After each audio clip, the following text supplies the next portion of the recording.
আজকের ভিডিওতে আমরা দেখব এপিস্ট্যাক্সিস অর্থাৎ কি নোজ ব্লিডিং। হঠাৎ করে অনেকেরই দেখবে গরমকালে বা কারো প্রেশার বেশি গেলে নাক দিয়ে রক্ত বওয়া শুরু করে, এরকম করে দেখতে হবে বাচ্চাদের বা বড়দের হঠাৎ করে নাক দিয়ে রক্ত বইতে শুরু করে। এই নাক দিয়ে রক্ত বওয়াটাকে হঠাৎ করে মেডিকেল টার্মে এপিস্ট্যাক্সিস বলে। এই এপিস্ট্যাক্সিসের ট্রিটমেন্ট দেখব, তার সাথে সাথে এটা দেখব যে এটা কেন হয়, ঠিক আছে, এবং এর প্রপার ট্রিটমেন্ট বা এবার এটা কখন কীভাবে কী করতে হয়, প্রিভেনশন কীভাবে করতে হয়, সমস্ত কিছু আলোচনা করব। তাই আপনারা ভিডিওটা শেষ পর্যন্ত দেখুন। আপনারা দেখছেন বং ফার্মা, আমি ফার্মাসিস্ট ফিরোজ আলম। চলো শুরু করি।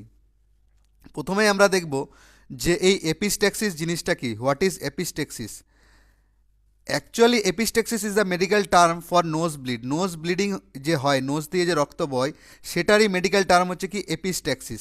এই এপিস্ট্যাক্সিস এ নোজ ব্লিড কি meaning the loss of blood from the tissue that lines in inside your nose. It can occur one or both নস্ট্রিলস, মানে যে আমাদের নাকের দুটো ছিদ্র আছে, দুটো দিয়ে হতে পারে বা যে কোনো একটা হতে পারে। এইখানে একটা কি টিস্যু থাকে আমাদের, ঠিক আছে, এই টিস্যুর কারণে এখান থেকে রক্ত বওয়া শুরু করে।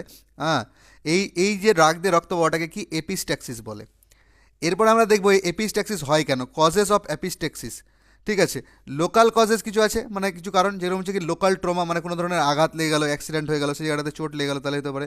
অ্যানাটমিক্যাল ইরেগুলারিটিস, কোনো ধরনের কি এই যে আমাদের অ্যানাটমি আছে, মানে নাকের যে ঘটনা আছে, সেখানে কোনো ধরনের ইরেগুলারিটিস হয়ে গেছে, তাহলে। ইনফ্লামেশন, সেই জায়গাটা ফুলে গেছে, এক্ষেত্রে হতে পারে। ফেসিয়াল ট্রমা, যে মানুষের মুখে কোনো ধরনের আঘাত লেগেছে, চোট লেগেছে, বাড়ি লেগেছে, সেক্ষেত্রে হতে পারে। টপিক্যাল নাসালস স্প্রে ইনকারেক্ট বা এক্সেসিভ ইউজ, যদি কোনো টপিক্যাল নাসালস যে স্প্রেগুলো হয় সেগুলোতে কি ইনকারেক্টভাবে, মানে ভুলবশত বা বেশি ব্যবহার করলে। তারপরে টিউমার, যদি কোনো রেয়ার কেসে হয়, এটা যদি টিউমার হয়ে যায় তাহলে সেক্ষেত্রে হয়। কিছু সিনথেটিক মানে সিস্টেমিক কজ আছে। সিস্টেমিক কারণ কি হচ্ছে, হাই ব্লাড প্রেশার, কারো যদি প্রচুর পরিমাণে উচ্চ রক্তচাপ থাকে তাহলে সেক্ষেত্রে হতে পারে। ভ্যাসকুলার ম্যালফরমেশন, সেক্ষেত্রে হতে পারে। ঠিক আছে, কার্ডিওভাস্কুলার ডিজিজ, ঠিক আছে, কারো যদি হার্টের কোনো ধরনের, কার্ডিও মানে হচ্ছে কি হার্টকে রিলেট করে মেডিকেল টার্মে, তো কারো যদি কার্ডিওভাস্কুলার ডিজিজ থাকে, হার্ট মানে হার্ট রিলেটেড, হৃৎপিণ্ড রিলেটেড কোনো ধরনের অসুখ থাকে তাহলে সেক্ষেত্রে হতে পারে। ব্লিডিং ডিসঅর্ডার যদি কারো থাকে, ঠিক আছে, তাহলে সেক্ষেত্রে হতে পারে। এছাড়াও যেগুলো কারণ আছে সেগুলো হচ্ছে ট্রমা, তো বললাম, কোনো ধরনের নাকে চোট লেগে গেছে। ড্রাই এয়ার, অনেকের কি এই মানে সূক্ষ্ম আর্দ্রতা আছে, সেখানে অনেক দিন ধরে থাকছে, তাহলে সেক্ষেত্রে হয়। নাসালস ইরিটেশনস, নাকের মধ্যে কোনো ধরনের ইরিটেশনস আছে, ধুলোবাড়ি। ব্লাড ক্লটিং ডিসঅর্ডার্স যদি কারো থাকে। হাই ব্লাড প্রেশার তো বললাম। ড্রাগ অ্যাডিকশন, অনেকজনের কি ড্রাগের অ্যাডিকশনস হয়ে যায়, ঠিক আছে, সেক্ষেত্রে কি নোজ ব্লিডিং দেখা গেছে। এর ড্রাই এয়ার তো বললাম। তারপরে নোজ পিকিং, ঠিক আছে, নোজে কোনো ধরনের কোনো কিছু ঢুকিয়ে দেওয়া, নাকের ভিতরে ঢুকে যাওয়া, সেক্ষেত্রে হতে পারে। কোনো ধরনের অনেক ধরনের ওষুধ আছে যে যার সাইড ইফেক্ট হিসাবে নাক দিয়ে রক্ত বাড়ায়, ঠিক আছে।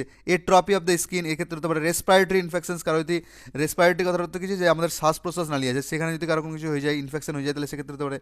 ব্লিডিং ডিসঅর্ডার থাকলে সেটা তো বললাম, ঠিক আছে। ওভার ইউজ অফ নাসালস স্প্রে, নাসালস স্প্রের যদি অনেক অত্যাধিক ব্যবহার করা, সেক্ষেত্রে তো এক্সপোজার অফ কেমিক্যাল ইরিটেশন, অনেক ধরনের কি কেমিক্যাল আছে যেগুলো আমরা নাক দিয়ে শুঙে নিলে কি ব্লিডিং হয়। এরপরে আমরা দেখব যে এর প্রাইমারি ট্রিটমেন্ট কী আছে। সিমটম তো বলে দিলাম যে হঠাৎ করে নাক দিয়ে রক্ত বইবে, তো সিমটম তেমন কোনো কিছু নেই। প্রাইমারি ট্রিটমেন্ট কী হবে, মানে প্রাথমিক ট্রিটমেন্ট হচ্ছে কি, নাকের যে এই জায়গাটা আছে আমাদের, এই জায়গাটা, সেটা কি press and hold for the nose, 2 থেকে 3 মিনিট ধরে রাখতে হবে। এই উঁচুভাবে না, এই যে ছবিটা দেখতে পাচ্ছেন, এই উঁচুভাবে না, এটা হচ্ছে রং প্রসিজার। মাথাটাকে নিচু করে ঝুঁকে নাকের যে এবারটা আছে এটা চেপে ধরে থাকতে হবে, ঠিক আছে। দুটো আঙুল দিয়ে পুরো নাকটাকে একদম নাকের যে উপরের জায়গাটা আছে সেখানে কি চেপে ধরে রাখতে হবে 2 থেকে 3 মিনিট ধরে, ঠিক আছে, তাহলে রক্তটা বন্ধ হয়ে যায়। এছাড়াও কী করতে পারি আমরা, আইস রাবিং অন দ্য নক, না এই যে নাকের মধ্যে দেখতে পাচ্ছেন এই বরফের, মানে ঠান্ডা বরফ নিয়ে, ঠিক আছে, বরফের টুকরো নিয়ে ওই নাকের ওই জায়গাটাতে বা নাকের যে ছিদ্রগুলো আছে ওইখানে গিয়ে ধরে রাখতে পারি। তাহলে কী হয়ে যাবে, আমরা কিছুক্ষণ যদি নাক বরফ দিয়ে ঘষাঘষি করি বা বরফটা চেপে ধরে রাখি, তাহলে কী হয়ে যাবে, আমাদের নোজের ব্লিডিং কমপ্লিট হবে। এগুলো করেও যদি আমাদের ব্লিডিং না বন্ধ হয়, ঠিক আছে, ননস্টপ রক্ত বেরিয়ে যাচ্ছে, বয়ে যাচ্ছে, তাহলে আমাদেরকে ইমিডিয়েটলি নিয়ারেস্ট হসপিটালে যেতে হবে। হসপিটাল যেখানে আছে, পেশেন্টকে নিয়ে একদম যত তাড়াতাড়ি সম্ভব, মানে তৎক্ষণাৎ আমাদের হসপিটালে নিয়ে যেতে হবে, ঠিক আছে। আর এখানে হসপিটাল নিয়ে যাওয়ার পরে, বা তুমি যদি জানো, নিজে থেকে যদি জানো, বা গ্রামীণ প্র্যাকটিশনার, তাহলে কী করতে পারো, at first check the blood pressure, কারণ হাই ব্লাড প্রেশারের কারণে আমরা বললাম, ঠিক আছে, যদি প্রেশার বেশি হয়ে থাকে তাহলে সেক্ষেত্রেও কিন্তু নোজ ব্লিডিং হয়ে থাকে, যদি প্রেশারটা বেশি আছে কিনা। এবং হসপিটালে গিয়ে এটাই প্রথম কাজ করে, অ্যাট ফার্স্ট ব্লাড প্রেশারটা চেক করে, মানে বিপিটা মনিটর করে। এবার হসপিটাল যাওয়ার পরে তারপরে যে ট্রিটমেন্টগুলো দেওয়া হয় সেগুলো হচ্ছে কি, প্রথমত ব্লিডিং স্টপ করার জন্য, ঠিক আছে, এখানে দুটো ইঞ্জেকশন ব্যবহার করা যায়, দুটোর মধ্যে যে কোনো একটা ইঞ্জেকশন যেটা সুবিধা মতো, ঠিক আছে, যদি আপনি প্রাথমিক মানে চিকিৎসক হয়ে থাকেন, গ্রামীণ চিকিৎসক হয়ে থাকেন, তাহলে আপনার সুবিধা মতো আপনারা ব্যবহার করতে পারেন। প্রথম যেটা হচ্ছে ইঞ্জেকশন ট্রানজামিক অ্যাসিড 500 mg, যেটা আছে, যেটা পপুলার ব্র্যান্ড নাম কি পজ নামে পাওয়া যায়, এছাড়া বিভিন্ন ব্র্যান্ড নামে পাওয়া যায়। হ্যাঁ, আপনারা দেখে নেবেন শুধু কম্পোজিশনটা ঠিক আছে কিনা। ট্রানজামিকের 500 mg, সেটা হচ্ছে স্টেট দেওয়া হয়, ঠিক আছে, একটা ইঞ্জেকশন স্টেট দেওয়া হয়। এটা যদি না থাকে তাহলে এর অল্টারনেটিভ হিসাবে কি ইঞ্জেকশন ইথাম সাইলেট 250 mg পাওয়া যায়, ঠিক আছে, যেটা কি ইথাসিল নামে পাওয়া যায়। এটাও স্টেট দেওয়া হয়, ঠিক আছে, মানে যখন প্রয়োজন তখন দেওয়া হয়। এ দুটোর মধ্যে যে কোনো একটা ইঞ্জেকশন দিলেই হবে, ঠিক আছে, দুটো দুটো দিতে হবে না, যে কোনো দুটোর মধ্যে একটা আপনাদের অ্যাভেবিলিটি ও সুইটেবল হিসাবে আপনি দিতে পারেন, ঠিক আছে। এর সাথে সাথে একটা কি অথবা বা অল্টারনেটিভ ট্রিটমেন্ট হিসাবে দেওয়া হয়, ঠিক আছে, ব্লিডিং মানে স্টপ করার জন্য, ঠিক আছে, ব্লিডিং বন্ধ করার জন্যই।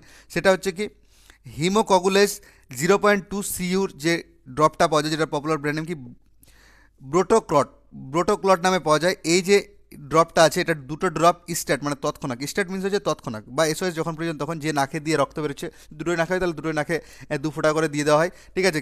কিছুক্ষণ পরেই এটা রক্ত বন্ধ হয়ে যায়, ব্লিডিং স্টপ করার জন্য। এটা কি যদি হয়, যদি খুব হালকা পরিমাণে হয় তাহলে কি ইঞ্জেকশন না দিয়ে এই ড্রপটাই ব্যবহার করা হয়। আর যদি প্রচুর পরিমাণে হয় তাহলে ইঞ্জেকশনের সাথে এটাও দেওয়া হয়, ঠিক আছে। আপনারা নিজেদের সুবিধা মতো করে ব্যবহার করতে পারেন পেশেন্টের কন্ডিশনের হিসাবে। এরপরে যদি প্রেশারে আমরা ব্লিডিং মানে প্রেশার মনিটর করার পরে ব্লাড প্রেশার যদি হাই থাকে, ইফ হাই ব্লাড প্রেশার, তাহলে সেক্ষেত্রে একটা মেডিসিন ব্যবহার করা হয়, সেটা হচ্ছে কি nifedipine calcium channel blocker 5 mg ট্যাবলেটটা, ঠিক আছে, যেটা পপুলার ব্র্যান্ড কি ডিপিন 5 নামে পাওয়া যায়। বাকি ক্যালসিগার্ড নামে পাওয়া যায়, বাকি নাইকার্ডিয়া নামে 5 নামে পাওয়া যায়, এছাড়া বিভিন্ন ব্র্যান্ড নামে পাওয়া যায়। এটা ব্যবহার করা হয় এসএল, এসএল মানে হচ্ছে কি সাবলিঙ্গুয়াল, যেটা মানে আমরা হচ্ছে জিভের তলে খেতে দিই, ঠিক আছে। এই যে জিভের তলে, এই যে ছবিটাতে আপনারা দেখতে পাচ্ছেন, জিভের তলে একটা ট্যাবলেট দিয়ে স্ট্যাট দেওয়া হয় মানে তৎক্ষণাৎ, যাতে কি প্রেশারটা কমে যায়। এই ছিল কি ট্রিটমেন্ট, বেশি কিছু ট্রিটমেন্ট ছিল না। এরপরে যদি ব্লিডিং তবু না কমপ্লিট হয় বা কোনো সমস্যা হয়, তাহলে কি ইএনটি ডক্টরের কাছে রেফার করা হয়। ইএনটি ডক্টর দেখে, নাকের এক্সরে সার্জারি করার পরে দেখে যে কীরকম কী কন্ডিশন আছে বা কোন কারণে হচ্ছে। তারপরে যে ডিজিজ ধরা পড়ে বা যে কারণ ধরা পড়ে, সেই কারণ হিসাবে, ঠিক আছে, নিজেদের কজের উপরে ট্রিটমেন্ট চলে। এটাই হচ্ছে তার প্রাথমিক ট্রিটমেন্ট, এর বেশি ট্রিটমেন্ট হয় না। এছাড়া ব্লিডিং বন্ধ হয়ে যায়। তো এপিস্ট্যাক্সিসের ট্রিটমেন্টে যদি কেউ থাকতো তাহলে কী দেখতে হতো, প্রথমত ইঞ্জেকশন ট্রানজামিক অ্যাসিড, যেটা পজ 500 নামে আছে, ঠিক আছে, 500 mg, এটা স্টেট দেওয়া হয়। স্টেট মানে হচ্ছে কি তৎক্ষণাৎ, ঠিক আছে। এর সাথে সাথে কি অ্যাড করা হয় কি হিমোকগুলেস, মানে যেটা কি বললাম ব্রোটোক্লট নামে পাওয়া যায়। এটা 0.2 CU-টাকে 2 ড্রপস স্ট্যাট, ঠিক আছে, ওই একটা নাকে যদি হয় তাহলে, যদি মনে করো যে একটা নাকের ছিদ্র দিয়ে রক্ত পড়ছে তাহলে ওই নাকে দেওয়া হবে, দুটো থেকেই পড়ছে তাহলে দুটোতেই দেওয়া হবে, ঠিক আছে, 2 ড্রপ করে বা এসওএস যখন প্রয়োজন তখন, ঠিক আছে। এছাড়াও যদি ব্লিডিংটা হতেই থাকে তাহলে কি এর সাথে ট্রানজামিক অ্যাসিড বা ইথামসাইলেটের ট্যাবলেট অ্যাড করে দেওয়া হয়, ঠিক আছে। এসওএস বা এসওএস মিনস হচ্ছে কি যখন প্রয়োজন তখন, ঠিক আছে, এসওএস এর মানে হচ্ছে যখন প্রয়োজন তখন। আর স্টেট মিনস হচ্ছে তৎক্ষণাৎ, ঠিক আছে। যে ট্রানজামিক অ্যাসিডের ট্যাবলেট, যেটা পজ ট্যাবলেট নামে আসে, ঠিক আছে, বা ইথাম সাইলেটের ট্যাবলেট অ্যাড করে দেওয়া হয়, ঠিক আছে, 1 থেকে 2 দিন খাওয়ার জন্য বিডি করে বা এসওএস করে দেওয়া হয়। বিডি মানে হচ্ছে দিনে 2 বার করে। আর যদি বললাম প্রেশার যদি বেশি থাকে তাহলে কি নিফেডিমিন 5 mg-টা কি এসএল, এসএল মানে হচ্ছে সাবলিঙ্গুয়াল, মানে জিভের তলে রেখে দিয়ে ওটা স্টেট দেওয়া হয়, ঠিক আছে। এটা যদি এখানে আমি লেখা নেই ইফ রিকোয়ার্ড, মানে যদি প্রেশার বেশি থাকে তাহলে দেওয়া হয়, নাহলে দেওয়া হবে না, ঠিক আছে। এই হলো ট্রিটমেন্ট, প্রাথমিক ট্রিটমেন্ট। এরপরে যদি বেশি কিছু ব্লিডিং হয় তাহলে হসপিটালে যাবে, ইএনটি ডক্টর দেখবে কী কারণের জন্য হচ্ছে, সেই কারণ হিসাবে ট্রিটমেন্ট চলবে।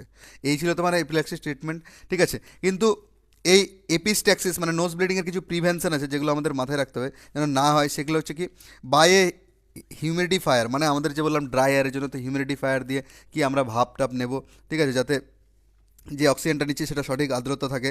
ইউজ স্লাইন নাসালস পার্টি, ঠিক আছে, যে স্লাইন আছে, নাসালস স্প্রেগুলো আছে, সেগুলো কি প্রপারলিভাবে ব্যবহার করব। অ্যাভয়েড নজ স্পিকিং, যে নাকের মধ্যে যে ছিদ্র টিদ্র বা আঘাত আছে সেগুলো কম করব। অ্যাপ্লাই নাসাল জেলস, নাসাল জেলগুলো অ্যাপ্লাই করব। স্নিজ উইথ ওপেন মাউথ, মানে মুখ বন্ধ করে হাঁচি দেবো না, সবসময় মুখ খোলা রেখে হাঁচি দেবো, ঠিক আছে। ম্যানেজ মেডিকেশন, যে মেডিকেশনগুলো দিয়ে নাসাল ব্লিডিং হতে পারে সেগুলোকে ম্যানেজ করতে হবে। স্টে হাইড্রেটেড, মানে শরীরের মধ্যে পর্যাপ্ত পরিমাণ জল খেতে হবে, ঠিক আছে, জল দিয়ে হাইড্রেটেড রাখতে হবে। কুইট স্মোকিং, যদি কোনো ব্যক্তি প্রচুর পরিমাণে স্মোক করে তাহলে স্মোক তাকে ছাড়তে হবে বা অ্যাভয়েড করতে হবে, ঠিক আছে, কমাতে হবে। প্রোটেক্ট ফ্রম ইরিটেশনস, মানে যে জায়গাগুলো থেকে ইরিটেশন হচ্ছে, কোনো কেমিক্যাল আছে বা বাতাস আছে, সেখান থেকে কি অবশ্যই আমাদেরকে কি মাস্ক ব্যবহার করতে হবে। এছাড়াও যেগুলো আছে কি wear protective equipment while playing, মানে মাস্ক হেলমেট এইসব যেন আঘাত না লাগে, ঠিক আছে, এগুলো ব্যবহার করতে হবে। ইনহেল ময়েস্ট এরিয়া, এই যে বললাম যে ভাপ হিউমিডিফায়ার নিবে। Trim the fingernails, use the saline solution or gel, ঠিক আছে। Beware of antihistamines and decongest immediately. Restrict taking aspirin as the blood thinner. Do not pick the nose, নোকের মধ্যে কোনো কিছু লাগবে, আঘাত দেবে না। Place a humidifier in the house, বাড়ির মধ্যে একটা হিউমিডিটি পাওয়ার লাগাতে বলছে। এই ছিল তোমাদের সমস্ত ট্রিটমেন্ট। ঠিক আছে, আমি বারবার বলে থাকি আমার এই ভিডিওগুলো শুধুমাত্র ইনফরমেশন এবং নলেজ পারপাসের জন্য।